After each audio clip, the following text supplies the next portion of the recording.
Hi guys, for today's video, ito nga yung part 2 nang pumunta kami dito sa Marikina Riverbank. Ngayon ko nga lang itong may upload sa aking Facebook page. Ito na nga yung aking video pagsakay ko sa Ferris wheel. Buong buhay ko, ngayon na ako sasakay dito sa Ferris wheel. Sa edad ko na to, ngayon lang talaga ako sasakay dito. At eto na nga, at bago ka sumakay sa Ferris wheel, kailangan mo magbayad. 75 pesos nga ang bawat isang tao. At syempre, isa lang yung ticket yung aking bibilhin kasi ako lang naman yung sasakay. Ayaw kasi sumakay ng aking mga kasama dito sa Ferris wheel kasi daw natatakot sila. Sabi ko nga, bahala kayo dyan, basta ako sasakay ako sa Ferris wheel kasi pangarap ko to noon. Kasi guys, nung bata pa ako, nakikita ko na itong mga Ferris wheel. Pero guys, hindi kami makasakay kasi nga wala kaming pambayad sa ticket. Pero ngayon guys, sasakay na ako kasi nga meron na akong pambili ng ticket. Nga nakaipon ako ng konting pera. Kaya nga time na ngayon para sumakay ako ngayon dito. At syempre, pagkatapos mo magbayad sa ticket, syempre pipila ka. Alam naman, mauna-una ka sa pila. Baka masumbag yung mong naong. At eto na nga, ipapakita ko sa inyo ang ticket sa katunayan na sasakay nga ako ng Ferris wheel. O, diba?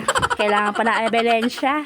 At heto na nga, pangiti-ngiti lang ako dito pero kinakabahan ako. Patingin-tingin ako nga dito sa taas kung kaya ko kasi nga napakataas. At eto na nga, sasakay na nga ako dito sa Ferris wheel pero tinanong ako nito ni kuya kung ilan daw kami. Sabi ko ako lang naman. Hindi pala pwedeng sumakay sa Ferris wheel na mag-isa ka lang. At syempre kailangan mo may kasama. At pag-upo ko nga dito at may napansin ako dito sa sahig, abay may sumuka.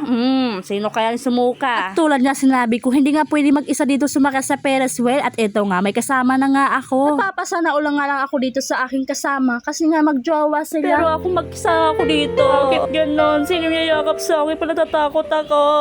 Agay, grabe yung aking acting dito. Pang teleserye na, pwede ko na maging kalabtin dito si Enrique Head. At heto na nga, umiikot na nga itong Ferris wheel. Pero chill lang ako dito kasi nga mahina pa lang yung ikot. At eto nga, tuwang-tuwa nga ako kasi sa wakas natupad na yung pangarap ko noon nung bata pa ako. At eto na nga, papikit-pikit na nga ako dito kasi medyo lumalakas na yung ikot ng Ferris wheel. Lumalakas na nga yung ikot ng Ferris wheel at biglang bababa at tataas. Eto nga, lumaki nga yung aking mata kasi palakas na yung ikot ng Ferris wheel. Grabe, napapamura nga itong aking kasama kasi nga daw sobrang bilis ng ikot ng Ferris wheel. At ako nga dito ay sumisigaw. Sabi ko tama na. Ayoko na, natatakot na ako. Char lang yan. Pero sa totoo lang talaga, natakot talaga ako. Parang nagsisig nga ako sumakay ako dito. Kasi nga yung aking kaluluwa parang kumalas na sa aking katawan sa sobrang takot ko. Ganito pala ang feeling kapag sumasakay sa Ferris wheel. At eto na nga, bumabagal lang ang ikot ng Ferris wheel kasi nga bababa na nga kami. At sa wakas, natapos din yung pinaikot-ikot ka lang. Grabe ba? May hugot na naman to sa buhay. At dito na tatapusin ang aking video. Bye!